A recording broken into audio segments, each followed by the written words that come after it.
All right, so we're going to be starting today in Book 8, Discourse 12 of the Shrimad Bhagavata Mahapurana. But first, there was this question that I just wanted to talk a little bit about. So toward the end of the last section we read, but there was a reference to Shukracharya's secret science of reviving the dead. And it didn't explain further about that, but elsewhere it does, and especially in other Puranas it does. There's a whole story behind it, but in brief, Shukracharya, the Asura's Acharya, his mother was killed, and he dedicated himself to bringing her back from the dead, and did, I think, a 5,000-year tapasyam to Lord Shiva, and gained from Shiva the Mritya Sanjeevani mantra, which is literally a mantra of resurrecting the dead. And since then, he's able to, there's limits on it. There's a maximum time limit, because if the Jivan has reincarnated, it's too late. And there's certain requirements of the condition of the body, but under the right circumstances, this mantra that Shukracharya gained from Lord Shiva, along with the whole procedure of sprinkling water, and there's a whole ritual that goes along with it, he gained the power of resurrecting the dead back and reconstituting their original body, healing whatever wounds or illnesses had killed it. And so he would often use that for the Asuras after they were slain in battle. The ones where there was if he had all of their remains, he couldn't do it. He could only revive parts of the body that he had. So if some vital part of the body, like the head, is gone and he doesn't have it, he can't do that. He needs the whole corpse. And it has to be recent enough that the Jivan hasn't taken a new incarnation. But under those circumstances, yeah, he has a secret mantra from Shiva that can resurrect them. Wow, but it's a secret mantra, and it was never necessarily specifically revealed in the other texts or anything. No, there are some people there are rituals that and like yajnas that some, particularly Shaiva pundits, will do, where they use the Mahamrityunjaya mantra to kind of stand for it. Which is a mantra to Shiva for victory over death. So it makes sense why they choose that one, but I don't think it's ever explicit that that was the mantra that Shiva taught to Shukra in a secret initiation. Wow. Cool, thanks. Yeah. All right, so speaking of Shiva, Discourse 12 is on the infatuation of Lord Shankara. So this is the last discourse of the Samudra Manthanam story that we've been reading for the last, all last week, and we started it the week before. So, Sri Shuka, son of Badarayana, resumed. Having heard that meaning the advice of the that Narada advised the Devas to call a truce and cease the war with the Asuras, which they had won. Enchanting the Danavas by assuming the form of a damsel, Sri Hari had given Amritam to drink to the hosts of heaven, Lord Shiva, who bears the device of a bull on his ensign, and who dwells on Mount Kailasa, mounted his bull along with his divine consort, the goddess Parvati, and surrounded by all the multitudes of evil spirits forming his retinue, his Bhutaganas, went to the region of Vaikunta, where Lord Vishnu, or Madhusudana, has his permanent abode, in order to see him. Received by the Lord Vishnu with due reverence, along with Uma, and comfortably seated, the aforesaid Lord Shiva, the source of the universe, smilingly spoke to Sri Hari as follows, paying homage to him in return. Sri Mahadeva prayed, O God of gods, O Lord pervading and constituting the universe, O ruler of the universe, you are the cause as well as the controller of all substances, the universal spirit. You are that Brahman which is all truth and all consciousness, from which are traceable the beginning and end, as well as what they call the middle of this universe, and to which, unchangeable as it is, these cannot be attributed. In other words, that while Vishnu constitutes the beginning, middle, and end of the universe, there is no beginning, middle, or end of him, which constitutes this as well as the ego, that which lies outside as well as the other, the inner enjoyer. Sages seeking blessedness and devoid of all other aspirations duly worship your lotus feet alone, giving up attachment to both this world and the other. You are the all-perfect, immortal, attributeless, and immutable, infinite Brahman, which is not only devoid of sorrow, but is also of the nature of absolute bliss, and which, though without a second, is yet distinct. So without a second as in, though there is nothing other than Brahman, Brahman is yet distinct. It is not separate from anything, but it is distinct, that the pure Brahman is something experientially different from the relative manifestations of Brahman. You are the cause of the appearance, continuance, and dissolution of the universe, and the ruler of all jivas, sought after by them, though seeking nothing yourself. You alone are both cause and effect, and neither of the two. Gold molded and unmolded is gold. There is no difference of substance between the two, only of form. It is through ignorance that diversity has been attributed to you by men. For diversity in you, who are free from adjuncts, is due to the gunas. Some know you to be Brahman, the absolute, like the Vedantis, while others, like the Mimamsakas, recognize you as Dharma. Some, such as the followers of the Sankhya school of philosophy, regard you, the Supreme Lord, as transcending both Prakriti and Purusha, while others, such as the followers of the Pancharatra school of the Vaishnavas, know you to be the supreme, endowed with the 9 divine potencies of Vimala, Utkarshini, Jnana, Kriya, Yoga, Prahvi, Satya, Ishana, and Anugraha. And others, such as the followers of the yoga system of philosophy, recognize you to be the foremost Purusha, changeless and independent. Neither I nor Brahma,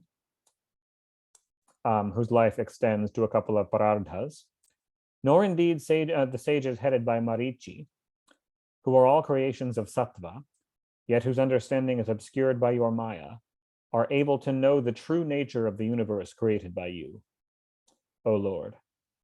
How then can the demons, human beings, and others who are ever engaged in activities of a rajasika or tamasika character know it?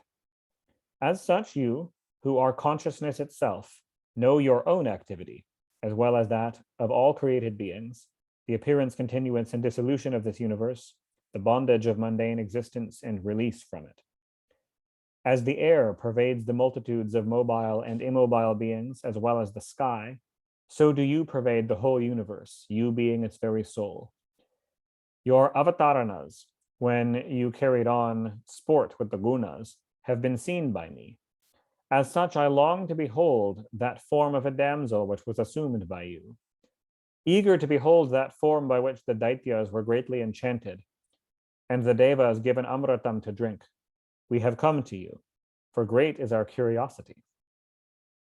Since, of course, during the Samudra Mantanam itself, Shiva mostly missed the Mohini avatar because he was busy drinking the hala hala poison and dealing with that. Sri Shuka continued, thus entreated by Rudra Trishuladhari, Lord Vishnu heartily laughed a laugh which was pregnant with meaning and replied to Kailasavasa.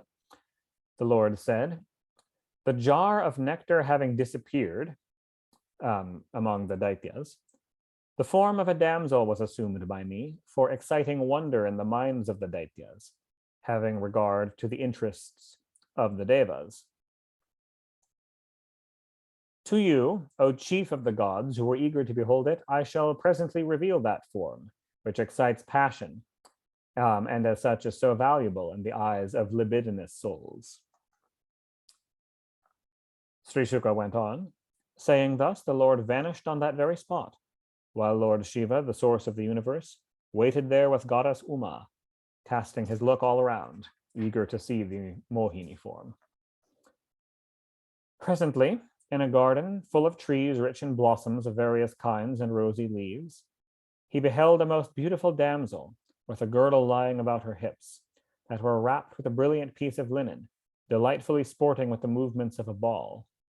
She was so delicate that at every step she was getting broken, as it were, at the waist by the heavy weight of her full breasts, shaken by her bending and rising with the downward and upward movements of the bounding ball, as well as of her exquisite necklaces, and was taking her nimble feet, tender as young leaves, to and fro. The pupils of her big and restless eyes looked very much agitated due to the unsteadiness of the ball. In other words, she's tracking the quick movements of the ball that she's playing with, which is moving in every direction, and her countenance made lovelier by cheeks resplendent with a pair of earrings shining in her ears, as well as by dark tresses. Tightening her loosening garment and disturbed braid with her lovely left hand, and striking the ball with the other. So it sounds like she's dribbling a ball, similar to a basketball in some way. She was enchanting the world by her own ravishing Maya. Looking intently at her, the divinity, Shiva, was seduced by her glances flung at him with a covert smile, induced by slight bashfulness because of her playing with the ball, as aforesaid. His mind being overpowered by his gazing at her and being gazed on by her in return, he lost consciousness of himself, of Uma standing close by, as well as of his own attendants. When in the meanwhile the ball escaped from her fingers to a long distance, lo, the wind blew off the fine texture wrapped about her loins, girdle and all, even as she ran after the ball, while the god Shiva, the source of the universe, stood looking on. Beholding that fair-eyed and soul-ravishing girl, so beautiful to look at in such a condition, Lord Bhava actually gave his heart to her, who, gazing at him with sidelong glances, deprived by her of his good sense and overpowered with love evoked by her, he sought her presence unabashed, even while goddess Parvati, his own divine spouse, stood looking on. The girl, stripped as she was of her cloth, felt much ashamed when she beheld Shiva drawing near. Hiding behind the trees, she kept laughing, but did not tarry anywhere, but kept like flitting from tree to tree laughing. The almighty Shiva, whose mind had been stolen by that girl and who was swayed by passion, followed her, even as the leader of a herd of elephants would follow a she-elephant. Pursuing the damsel with great speed and seizing her by the braid, he brought her close to him and folded her in his arms, even though she was unwilling. Hugged by the Lord, even as a she-elephant is covered by an elephant, she wriggled on this side and that, her hair getting disheveled. Extricating herself from the embrace of Lord Shiva, the foremost of the gods, O dear one, the said girl, who was no other than pure deluding Maya conjured up by the Lord, ran away even though she had large hips. As though completely overpowered by Kama, his enemy, the aforesaid Rudra followed the steps of Lord Vishnu of wonderful deeds in that form. Even as he pursued her as the ruttish leader of a herd of elephants would run after a she-elephant desiring copulation, the seed of Lord Shiva, possessed as he was of unfailing procreative energy, escaped. The spots on earth where dropped the seed of that great soul came to be fields of silver and gold, O ruler of the globe. In the course of his pursuit of that girl, Lord Shiva, the destroyer of the universe, came to be present near her on the margin of rivers and lakes, on hilltops, in forests and groves, and wherever sages dwelt.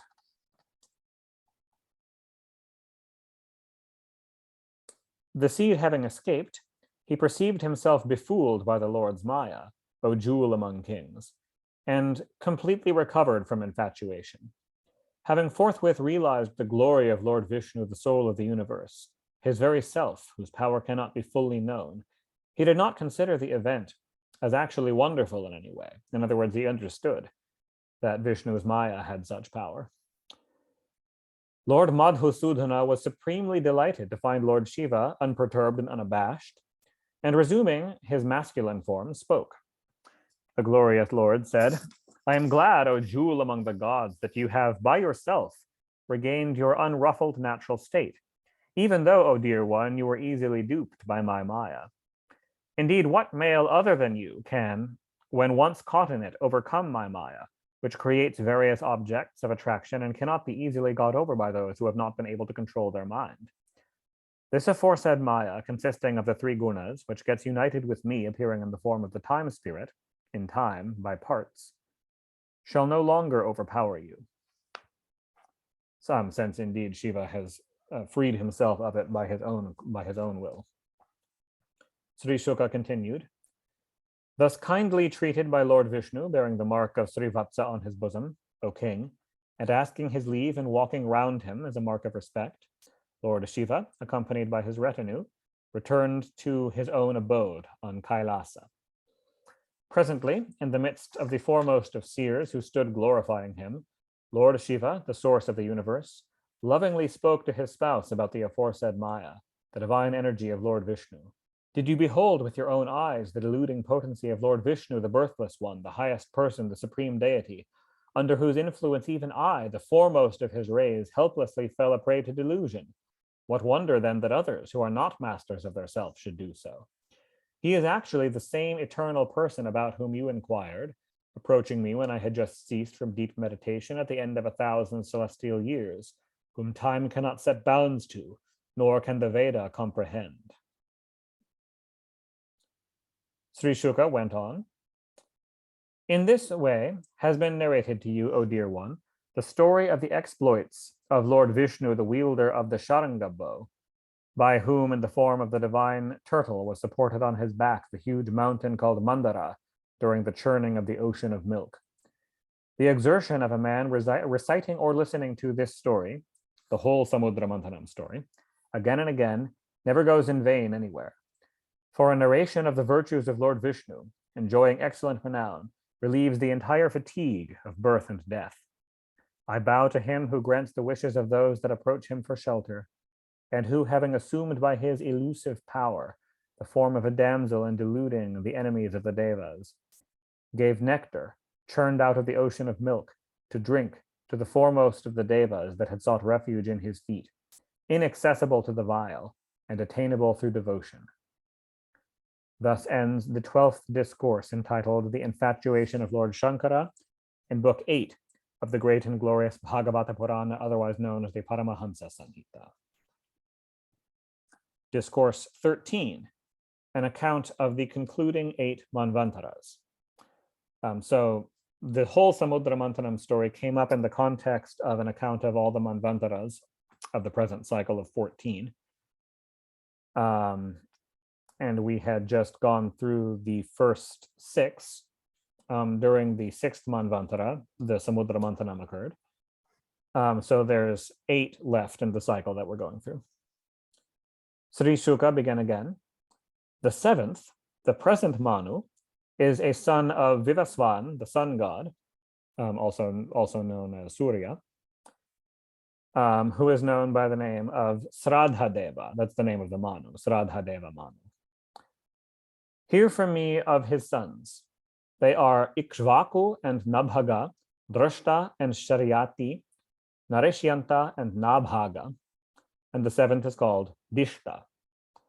Add to them Karusha and Prashadra, and the 10th is remembered by the name of Vasuman.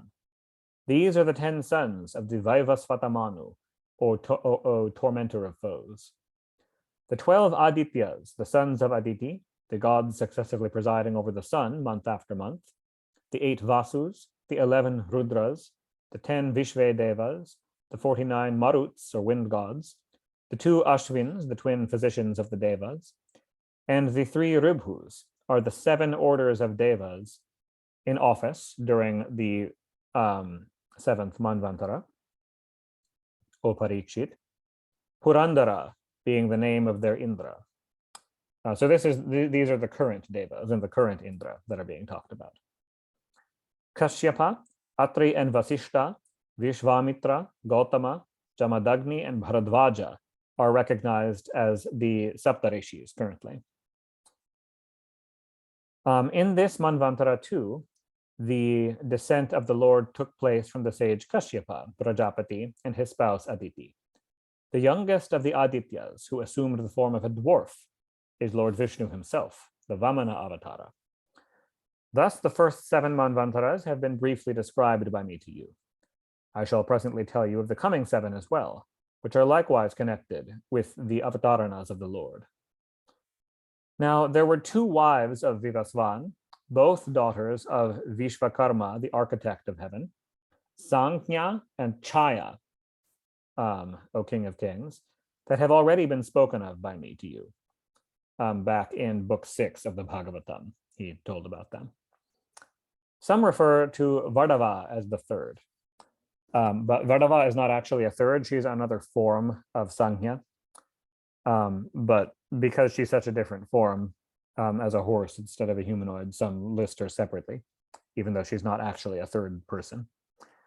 Of these, Yami, who is Yama's sister, the goddess of the Yamuna River, and one of the wives of Krishna, and Sradhadeva Manu are the three progeny of Sangya. Also here of the sons of Chaya. Chaya is the goddess of shadow or shade. Her children are Savarani, who is he's already born, and in millions of years to come, he will become the next Manu, and a daughter, Tapati, who became the wife of Samvarana, and Shanaishchara, or Shanideva, came to be the third child of Vipasvan and Chaya, while the two Ashvins are the sons of Vardava. When the 8th Manvantara will have commenced, Savarani will become the Manu, and Nirmoka, Virajaska, and others will be the sons of Savarani, O protector of human beings. In that 8th Manvantara, the Sutapas, the Virajas, and the Amrata Prabhas will be the three orders of gods in office. And Balisura, the son of Virochana, will be their Indra. So he will finally rule. Having already gifted in this current Manvantara the whole of this earth to Lord Vishnu in the form of the divine dwarf, when the latter asked for land measuring 3 paces, and relinquishing the office of Indra, which he had attained by force, and which will be again attained by him through the grace of the Lord in the next Manvantara, he will then achieve perfection in the form of final moksha at the end of the 8th Manvantara. He is the same Bali who was first bound by the Lord as a token of pleasures, and then installed in the subterranean region of Sutala, which is even richer than heaven, and where he continues to this day, like another Indra. There's a footnote here saying that a reference to the story of Bali's overthrow, which is about to be told, will show that the Lord divested Bali of his sovereignty of the 3 worlds only in order to shower his grace on him. Garlava, Deeptiman, Rama, by which we mean Parashurama, Ashvatthama, the son of Dronacharya, the guru of the Kauravas, Kripacharya, another guru of the Kauravas, Rishyasringa, who officiated at the yajna performed by Emperor Dasharatha for obtaining children, and our father, the divine Veda Vyasa, who has his abode in a grove of jujube trees. These will be the Saptarishis in the 8th Manvantara by virtue of their yogic attainments. At present, they are all already living, each in his own hermitage. Sprung from the loins of Deva Guhya through Sarasvati, the Lord will be known as Sarvabhauma. Wresting the throne of heaven from Purandara, the present Indra, the all-powerful Lord will bestow it in the form of Sarvabhauma, will bestow it on Bali. Daksha Savarani, son of Varuna, the god of water, will be the 9th Manu. Bhutaketu, Deeptaketu, and others will be his sons, O protector of human beings. The Paras, the Marichi Garbhas, and so on, will be the orders of gods, and Adbhuta has been declared to be their Indra. Again, Dyutiman and others will be the Saptarishis in that Manvantara. According to the Harivansha, the full list of Saptarishis for the 9th Manvantara will be Savana, Dyutiman, Harvya, Vasu, Medhatiti, Jyotishman, and Satya. Sprung from the loins of Ayushman through Ambudhara, an emanation of the Lord will appear under the name of Rishabha. Adbhuta will rule over the 3 worlds, conquered on his behalf by Rishabha. The great Brahma Savarani, son of Upashloka, will be the 10th Manu. Bhuri Shena and others will be his sons, and Havishman, and so on, will be the Brahmana sages, the Saptarishis. Havishman, Shukriti, Satya, Jaya, and Murti will be some of the Brahmana sages in that Manvantara. The Suvasanas, at times when Shuka doesn't give the full list of the Saptarishis to come, it may be because he doesn't know. We're now projecting millions and millions of years into the future. It may be that not all of the 7 had already been set at that time. The Suvasanas and the Varudhas will be the orders of gods in office, and Shambhu will be the Indra. Shambhu being a name of Shiva. Born with a part of his divine essence in the house of Vishvasrek through Vishuchi under the name of Vishvaksena, the Almighty Lord will actually make friends with Shambhu, the then Indra. The high-minded Dharma Savarani will be the 11th Manu, while Satya Dharma and others are going to be his 10 sons. The Hangamas, the Kamagamas, and the Nirvana Ruchis are going to be the orders of gods in office, and Vaidhrita will be their Indra, while Aruna and others will be the seers. Again, the Harivansha does list them all for that one. That they will be Havishman, Vapushman, Aruna, Anagha, Urudhi, Nischara, and Agni Teja. A part manifestation of Srihari, born of Vaidhrita through Aryaka, and known by the name of Dharma Setu, will maintain the 3 worlds during the 11th Manvantara. Rudra Savarani, O king, will be the 12th Manu, and Devavan, Upadeva, Devasreshta, and others will be his sons. Again, Rutadhama will be the name of the Indra, and the Haritas and so on will be the orders of gods. And Tapomurti, Tapasvi, Agnidhraka, and others will be the Saptarishis.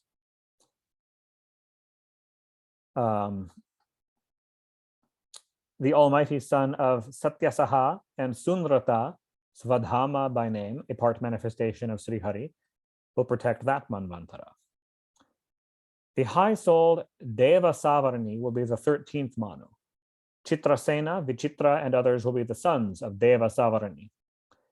The orders of gods bearing the names of Sukarmas and Sutramas will remain in office, while Devaspati will hold the office of Indra. Nirmoka, Tattvadarsha, and others will be the Saptarishis in that Manvantara. The Harivansha does list this one. The Harivansha doesn't list all of them, but it does list this one, that they will be Nirmoka, Tattvadarshi, Nishkampa, Nirutsuka, Dhritiman, Avyaya, and Sutapa.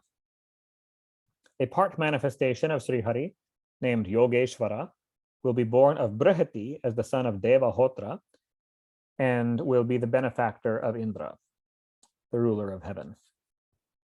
Indeed, Indra Savarani will come to be the 14th Manu, while Uru, Gambhira Buddhi, and others will be the sons of Indra Savarani. The Pavitras and the Chakshusas will be the orders of gods, and Shuchi will be the name of the Indra. Agni Bahu, Shuchi, Shuddha, Magadha, and others will be the Saptarishis. And we do get the full Harivansha list for this one. Agnidra, Magadha, Agni Bahu, Shuchi, Mukta, Shuddha, and Ajita. Born as a son of Satrayana, Brahadbhanu by name, through Vitana, O Maharaja, Srihari will propagate the rituals.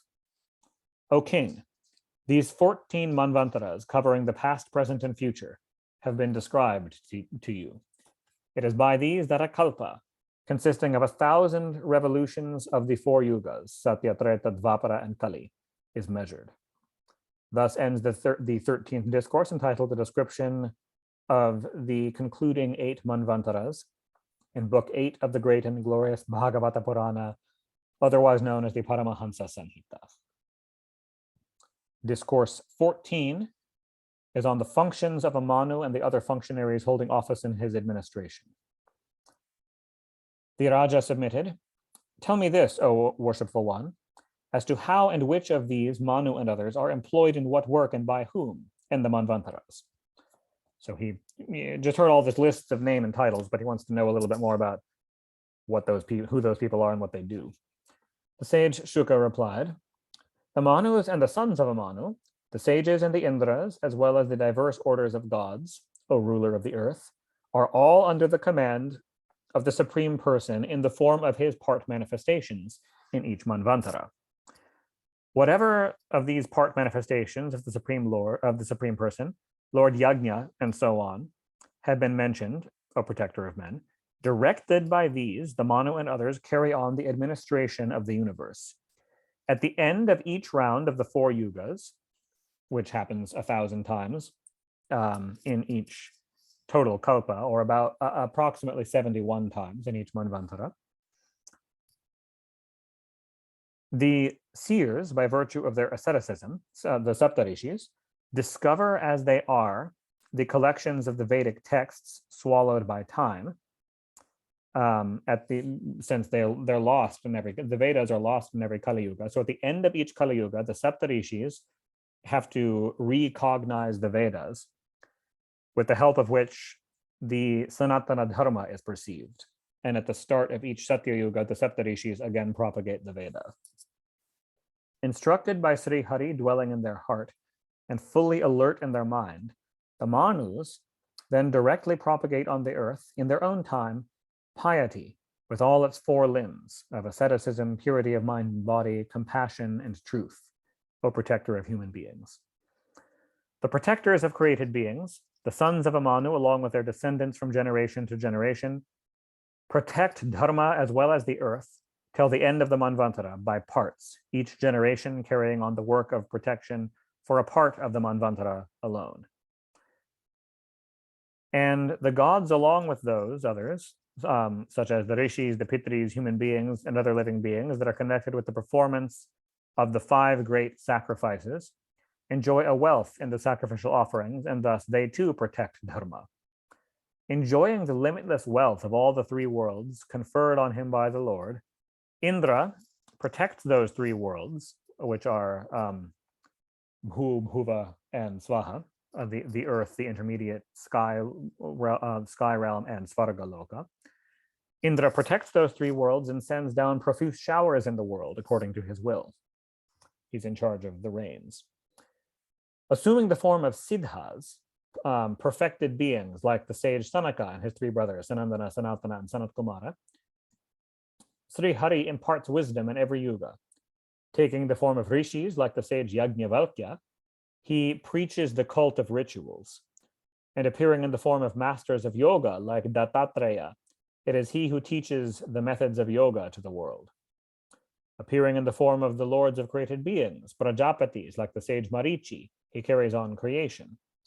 Taking the form of an independent ruler, he destroys robbers, such as demons. And assuming diverse characteristics, such as heat and cold, in the form of time, it is he who makes for the disappearance of all.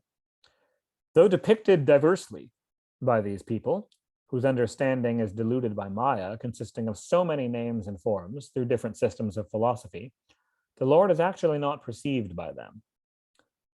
The aforesaid has been precisely declared to be the duration of a minor kalpa, covering a day of Brahma, and forming part of a Mahakalpa, which covers the whole lifetime of Brahma. In this kalpa, those well versed in the ancient lore say are comprised 14 manvantaras. Thus ends the 14th discourse in Book 8 of the great and glorious Bhagavata Purana, otherwise known as the Paramahansa Samhita. Discourse 15 is on the conquest of heaven by Bali. And so what we're getting into now is the start of the story of Vamana Avatar. The King Parikshit submitted. Being the Almighty Lord, wherefore did Sri Hari ask, like a miserable person, or like a low-ranking person, 3 paces of land of Balisura? Why did he bind him even though he had attained the object sought for? This we desire to know. For the very fact that the Lord of sacrifices, who is perfect, should have asked something of Bali and then bound the innocent Asura is a great wonder to us. Sri Shuka replied, since Bali, who had been worsted in battle and divested of his royal splendor, and even deprived of his life by Indra, O Parikshit, was brought back to life by the Bhrigus. That's Shukracharya. So Shukracharya is the leader of the Bhargavas, or the Bhrigus, the descendants of the sage Bhrigu. So in the ritual to resurrect Bali, he likely had the assistance of some of his disciples. And because they are his disciples, they are also Bhrigus. That high-souled Asura, their disciple, served the Bhrigus with all his being by offering them all that they desired. Having consecrated him with a grand ablution conducted with due ceremony, as laid down in the Bhafracha Brahmana of the Rig Veda, those Brahmanas of the Bhrigu race, who were all possessed of extraordinary power and favorably disposed towards their disciple, helped him propitiate the Lord by means of a Vishvajit sacrifice, in the course of which one is required to give away all one's possessions, anxious as he was to conquer the dominion of heaven. Thereupon arose from the fire, worshipped by means of sacrificial offerings, a chariot, covered all over with plates of gold, as well as horses of the same color as those of Indra, which is green, and an ensign adorned with the emblem of a lion, also an ethereal bow plated with gold, a pair of quivers containing an inexhaustible stock of arrows, and an ethereal coat of mail. Again, his grandfather Prahlada, gave him a wreath of never-fading flowers, and Shukra gave him a conch. Thus, equipped with the necessities of war procured for him by the Brahmanas, the Bhrigus, and having the necessary auspicious rites performed for him by them, Bali forthwith went round the Brahmanas, keeping them to his right, as a mark of respect, and having bowed low to them, he asked leave of Prahlada, his grandfather, and saluted him. Presently mounting the ethereal chariot bestowed on him through the yajna by the Bhrigus, Bali, the great car warrior, wore the excellent garland offered to him by Prahlada, and putting on the armor, he then armed himself with a bow and sword, and equipped himself with a quiver. Mounted on the chariot with his arms resplendent with gold armlets and adorned with radiant crocodile-shaped earrings, he shone like a fire burning in the sacrificial pit in the Yajna Kunda. Surrounded by his own retinue in the person of Daitya generals who were equal to him in wealth, strength, and splendor, and were drinking in the sky and burning the quarters, as it were, with their eyes. In leading a huge army of the Asuras, the powerful Bali marched against the most prosperous capital of Indra in Svarga, the city of Amaravati, shaking, as it were, earth and heaven both. The city of Amaravati looked charming with its splendid orchards and gardens, such as Nandana, that's the name of its most famous garden, crowded with warbling pairs of birds and black bees humming in intoxication, and full of celestial trees whose boughs were overloaded with leaves, fruits, and flowers. In those gardens, there were a number of lotus ponds, abounding with swans, cranes, chakravakas, which are the ruddy geese, and karandavas, which are a type of ducks, in which sport celestial women accompanied by devas. It is hemmed in by the worshipful heavenly Ganga, which is called the Mandakini, by way of a moat. The whole city is, as well as by a high fortification wall of gold furnished with watchtowers here and there.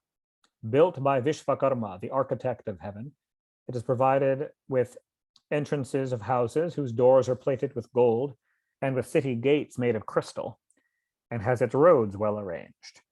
It is rich in public halls, quadrangles, and streets,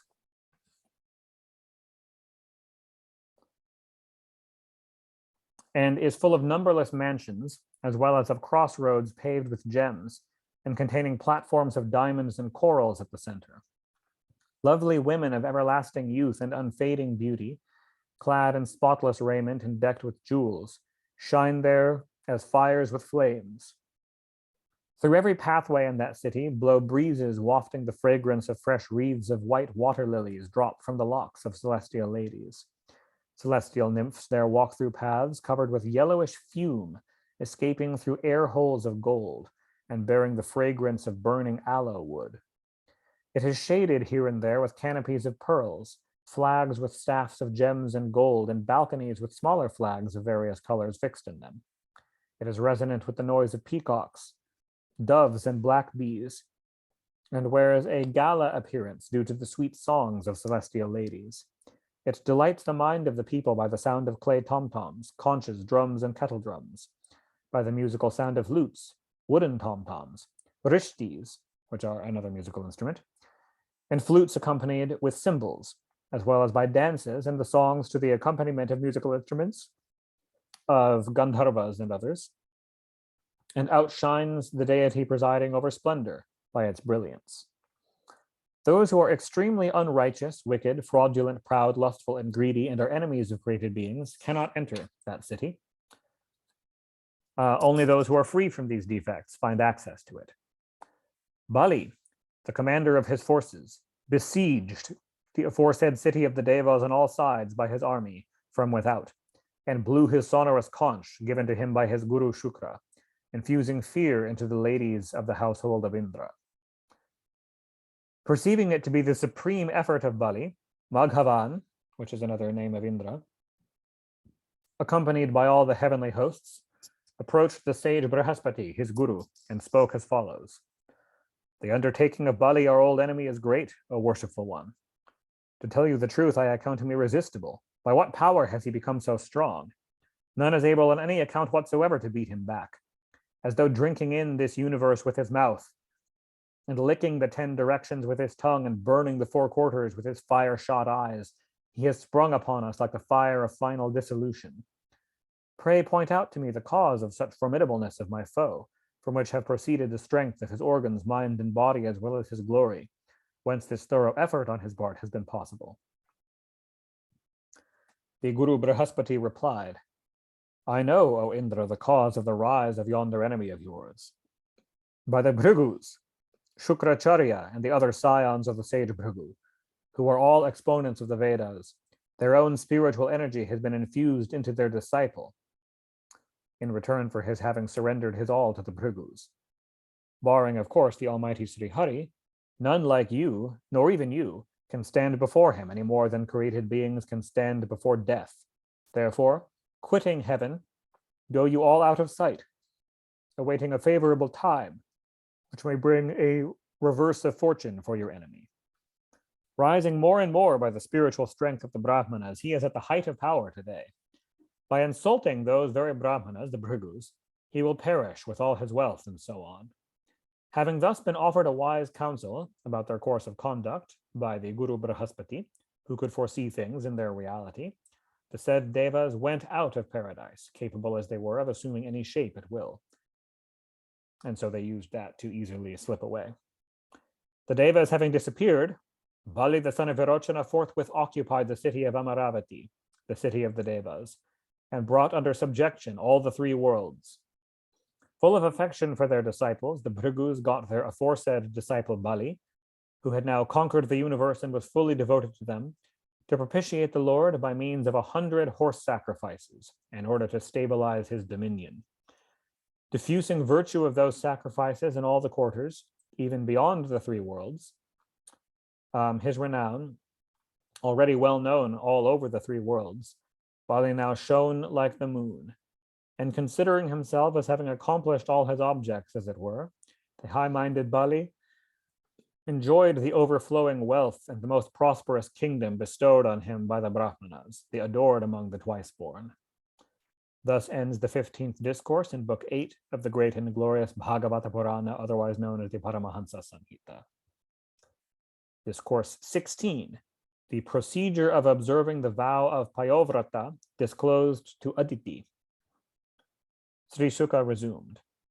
On her sons having disappeared, and on the sphere of heaven having been taken possession of by the Daityas, Aditi, the mother of the Devas, now felt much distressed like a helpless woman. Having risen from Samadhi after a long time, the glorious sage Kashyapa, her husband, visited her hermitage, which was cheerless and bereft of joy. Suitably welcomed, and having accepted a seat, he spoke as follows to his wife Aditi, who wore a melancholy aspect, O jewel among the Kurus. I hope no harm has come to the Brahmanas of the world at present, O good lady, nor to Dharma, nor to the people who have to follow the whims of death. Or is there any hindrance, O mistress of the house, in the pursuit of piety, wealth, or enjoyment in the life of a householder, where God realization can be attained through the mere disinterested discharge of one's sacred duties, even by those who fail to practice yoga? Or did strangers, having unexpectedly called at your door on any occasion, return from your house unhonored by you, even with the courtesy of rising from your seat, while you remained engrossed in the duties and cares of your family? These houses are undoubtedly no better than the den of a leader of jackals, if newcomers calling at the door go away unentertained even with water. Maybe the sacred fires were not fed with oblations at the proper time on some occasion, O good lady, by you, perturbed as you were in mind, O blessed one, due to my being away from home. The Brahmana and the sacred fire, by whose worship a householder attains to worlds that yield all one's desired objects, actually represent the mouth of Lord Vishnu, the soul of all the gods. Are all your sons faring well, O proud lady? From outward signs, your facial expression, etc., I perceive your mind is not at ease. Aditi replied, all is well with the twice born and the cows, O holy sage, and so is virtue prospering, as well as this servant of yours. And this house, the life of a householder, O master of the house, is the best field for the culture of the three objects of human pursuit, dharma, artha, and kama. And everything regarding them is going on smoothly. The sacred fires, strangers, servants, beggars, and whoever else expect anything from us have all been properly fed by me. In fact, nothing is found lacking by virtue of my incessant thought of your worshipful self, O holy Brahmana. Indeed, what desire of my mind, O holy one, would not be fulfilled, to whom you, O Prajapati, teach my duties in this way? All these created beings, mainly partaking as they do of sattva, rajas, and tamas, are born of your mind and body alone, O son of the sage Marichi. Although you are alike to them, the asuras and others, yet even the Supreme Lord is particularly attached to his devotees. Therefore, O Lord of holy vows, pray consider what is good to me, your servant.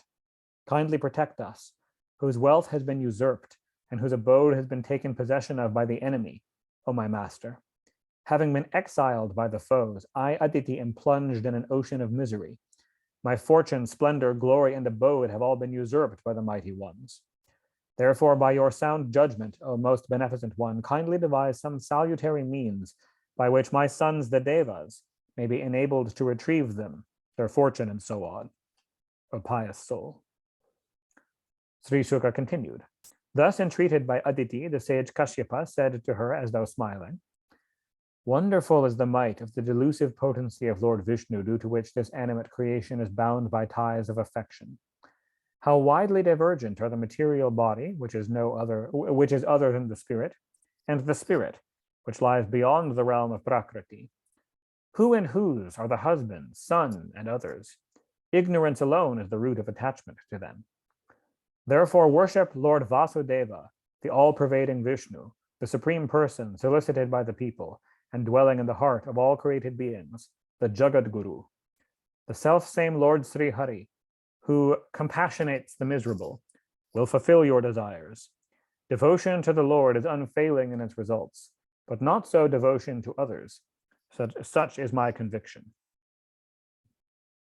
Aditi submitted, by what method, O holy Brahmana, shall I wait upon the ruler of the universe, so that the said Lord of true resolve may accomplish my object?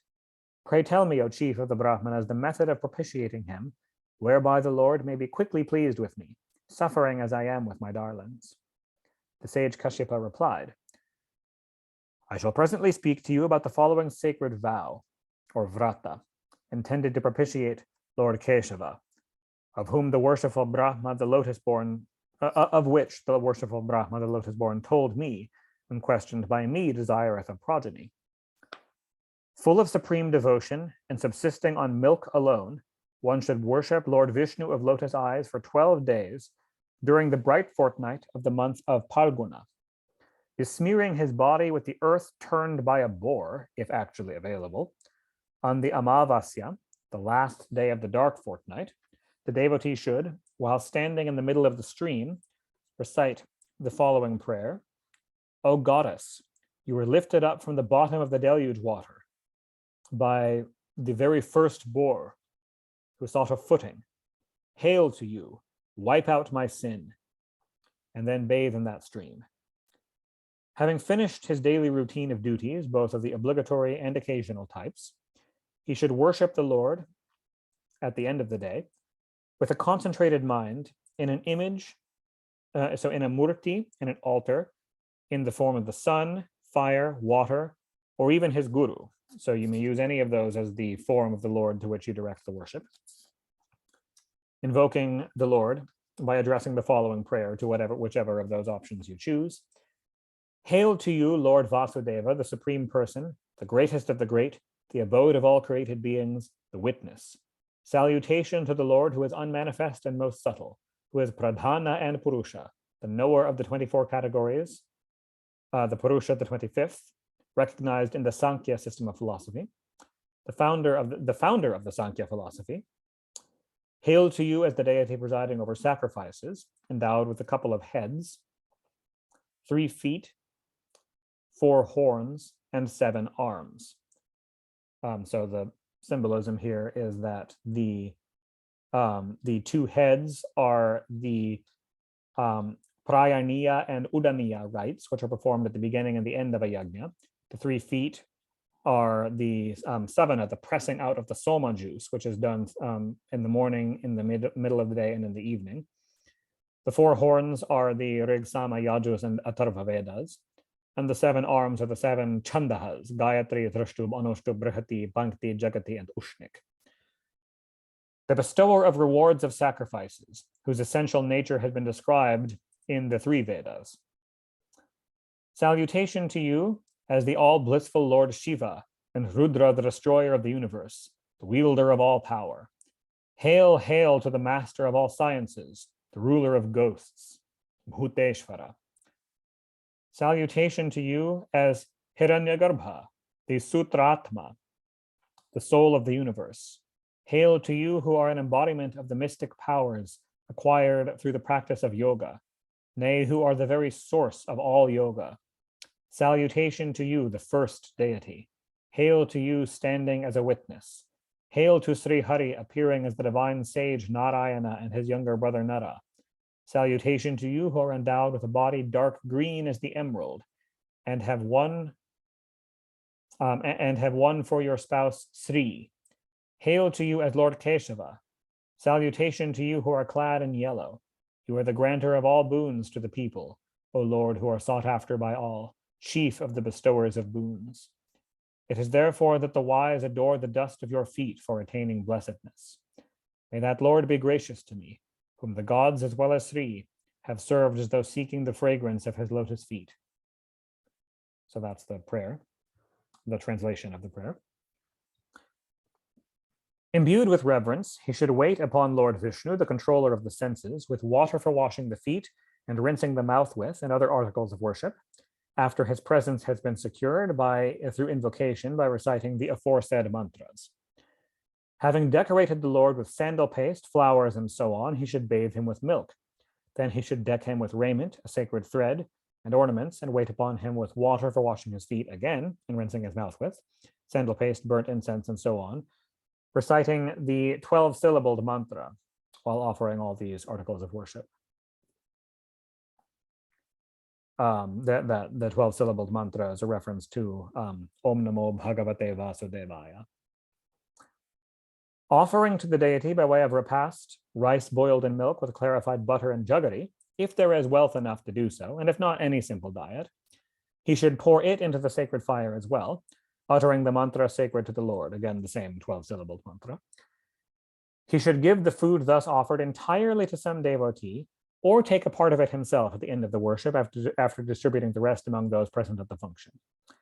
And then giving water for rinsing the mouth with, he should offer betel leaves after seasoning them with areca nut parings, katechu, lime, cardamom seeds, dried cloves, and so on to make pan supari. He should now mutter the mantra, the same mantra, 108 times, glorify the Lord by means of praises, and circumambulating him clockwise, should fall prostrate on the ground before him with delight. Placing on his head as a mark of reverence the offering, such as flowers, kept before the deity, he should then respectfully allow the deity to retire. He should afterwards properly feed at least a couple of brahmanas with rice boiled in milk with sugar, etc., permitted by those brahmanas, duly honored by him by offering a wreath of flowers, betel leaves, gift of money, and so on. He should share whatever remains of the food with his beloved ones and observe strict continence on that night. Having taken his bath the following morning, which begins the first day of the bright half of the month of Phalguna, since this is what you did on the new moon night, and remaining undefiled and fully composed, he should bathe the deity with milk and worship him according to the procedure mentioned before, and should continue to do so till the end of the vow. So you do this every day for 12 days. Full of reverence for the worship of Lord Vishnu, he should observe this vow, subsisting on milk alone for those 12 days. As before, he should pour oblations into the sacred fire and feed the brahmanas as well. Strictly observing the vow of a milk-only diet, he should in this way daily practice for full 12 days adoration of Lord Srihari, offer oblations into the sacred fire, worship his image, and feed the brahmanas. From the first day till the 13th of the bright fortnight of Phalguna, he should observe a vow of strict continence, sleep on the ground, and bathe thrice every day. You bathe in the morning, you bathe at noon, and you bathe in the evening. Harmless to all living beings and devoted to Lord Vasudeva, he should avoid talking with the vile as well as on unholy topics, and abstain from luxuries of every description, whether great or small. Now, on the 13th day, he should arrange a bath of Lord Vishnu with 5 substances: milk, curds, ghee, honey, and sugar, according to the procedure found in the scriptures, under the direction of those conversant with such procedure. So in other words, look up in other sources the procedure for doing that 5 substances abhishek. And absolutely free from the fault of niggardliness, he should perform a grand worship of the Lord. Preparing an oblation for Lord Vishnu, who is encircled by rays of light, he should, with a fully concentrated mind, propitiate the Supreme Person by means of that oblation boiled in milk and poured into the sacred fire, and also offer to him, by way of repast, excellent food that may be gratifying to the Lord by its appetizing flavor and freedom from impure ingredients such as meat. He should then gratify the learned and wise acharya, the guru conducting the worship, as well as the other priests, any other priests who may be involved, by gifting them raiment, jewels, and cows.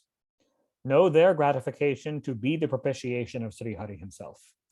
He should also entertain them, as well as the other brahmanas and whoever else might have been gathered there, with delicious and pure food according to his means.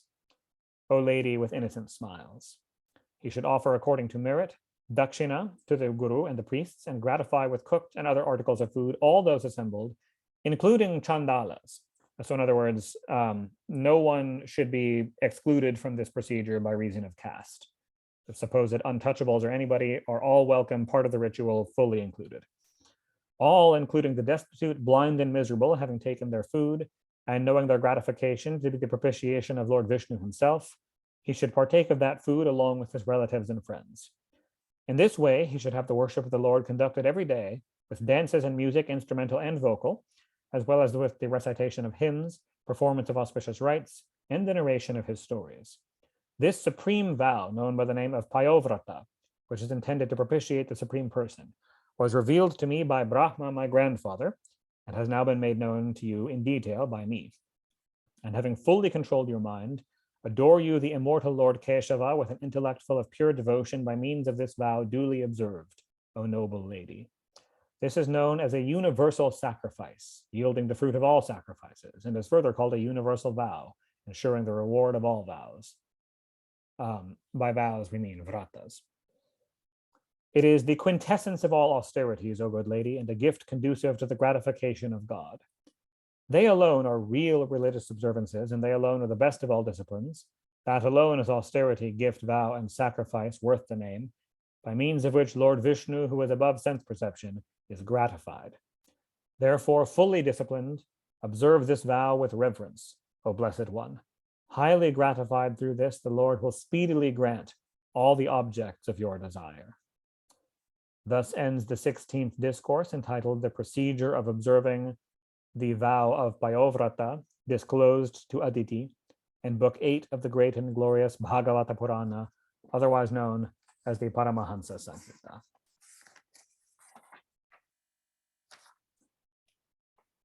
And that might be a good stopping point. It's 10 a.m. and that's kind of the just getting into the introduction. The next discourse kind of really gets into the main thrust of the Vamana Avatar story.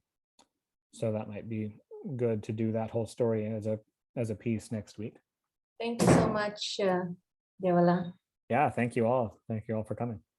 Nice fast for Yeah, my yeah, it's a beautiful vrata to do. Thank you. You guys can hang out. I'm gonna log out because I have things to do. Yeah, I have homework to do. Yeah. Yeah, Okay, homework. Yeah, yeah. All right.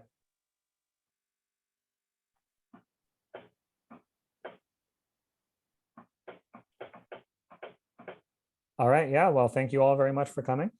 Happy Deepavali coming right up. Right. And according to the ISKCON calculations, today is Rama Ekadashi.